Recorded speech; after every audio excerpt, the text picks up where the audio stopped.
काल्पनिक बयान देते रहते हैं तो उसको जस्टिफाई क्यों करना।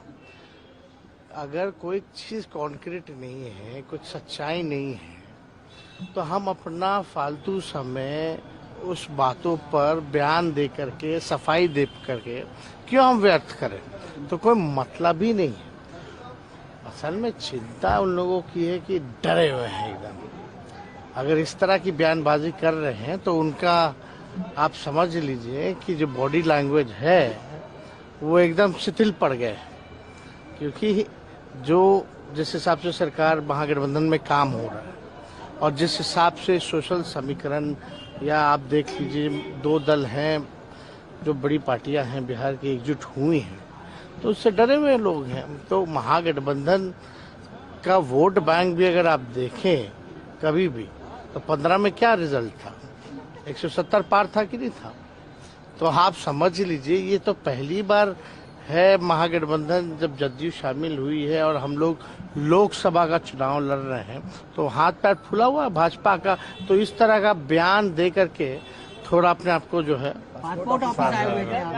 पासपोर्ट आप लोग जानते हैं ना कि 21 साल का हमारा पासपोर्ट जो है वैलिडिटी जो है को मिलता है, और उसमें से 6 महीना ही आप इस्तेमाल कर सकते हैं। बाकी 6 महीना आप इस्तेमाल इसलिए नहीं कर सकते क्योंकि आपको वीजा के लिए वो स्पेस चाहिए होता है, वैलिडिटी स्पेसिफिकली चाहिए होता है। तो सब तो प्रक्रिया में है ही, सब चल रहा है ना ऑस्ट्रेलिया। अरे भाई सब तो चल ही ना रहा है। नहीं, कहा जा रहा है, खबर आ रही है कि आपने रद्द कर दिया, इसको लेकर अभी कोई ऐसा नहीं हुआ है। लेकिन आप एक बात समझिए, ये सब चीजें तो सरकार के जो काम होते हैं वो हम लोगों को करना पड़ता है। पिछले बार भी हम लोग जो है जापान होके आए हैं, वहाँ बिहार के लोग जो इतने बड़े तादाद में मिले, बहुत लोग जो है पहली बार बिहार का पूरे देश के तौर पे जो जाटा का जो रहता है आपका टूरिज्म को लेकर के, उसमें बिहार का एक अलग से स्टॉल रहा, बड़ी खुशी की बात है। और उस स्टॉल में जापान के एक्स प्राइम मिनिस्टर भी आए देखने, तो ये तो उपलब्धि है। तो अब तो इंटरनेशनल लेवल पे प्रोग्राम तो बनता ही रहता है, ऑफर आते रहते हैं। अभी लंदन से भी आया था, बर्लिन से भी आया था, लेकिन टीम जाती है, सरकार के लोग जाते हैं। एक तरफ आप लोग नौकरी दे रहे हैं, नियोजित टीचर को परमानेंट कर रहे हैं। असल में यही बात है कि मुद्दे को डाइवर्ट करना, और कुछ मानसिकता है ऐसी, कुछ लोग हैं बैठे हुए मीडिया चैनलों में भी,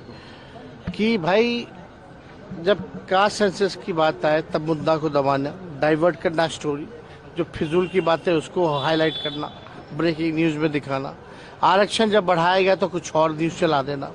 अब जब इतने बड़ा निर्णय राज्य सरकार ने लिया कि जितने नियोजित शिक्षक 4.5 लाख के आसपास हैं सबको राजकीय कर्मी का दर्जा दिया जाएगा, तब ये लोग बौखलाए हुए हैं, डरे हुए हैं। तो अब टूट मच रही है। असल में ये सब लोग को 3-3 महीना पे लकुआ लगता रहता है। इन लोगों का वैलिडिटी जो है ना 3 महीने का रहता है, 3-3 महीना पे उछलते रहता है। 3 महीना बाद 2 दिन चलाएगा न्यूज और उसके बाद पस्त रहेगा, फिर जागता नहीं कुछ करना है तो फिर उछलता है। तो यही काम सरकार बहुत दिन नहीं चलेगी। कुशवाहा जी लोग तो चाह रहे हैं, कुशवाहा जी तो हर जगह हो ही ना लिए भाई। अब तो सब उनकी समझदारी तो और बढ़ गई है। तो हम लोगों का तो सम्मान तो है ही ना भाई उनके प्रति। हम लोग तो चाहते हैं कि भाई आगे बढ़े वो भी, लेकिन किस्मत ही उनका साथ नहीं दे पाता, या उनका निर्णय ही, या वो खुद ही जो है अपने आप को कहाँ ढकेल देता है। लेकिन हम लोग तो शुभचिंतक हैं। कुछ लोग तो आस लगाए हुए उधर भी आस लगाए हुए हैं। अरे भाई एक ही चीज पूछेगा अलग अलग तरीके से, कुछ अब भाजपा एनडीए, ये क्या है मतलब। फिर आप लाइएगा सूत्र, एक बार सूत्र लोग को सामने जरा लाइए ना।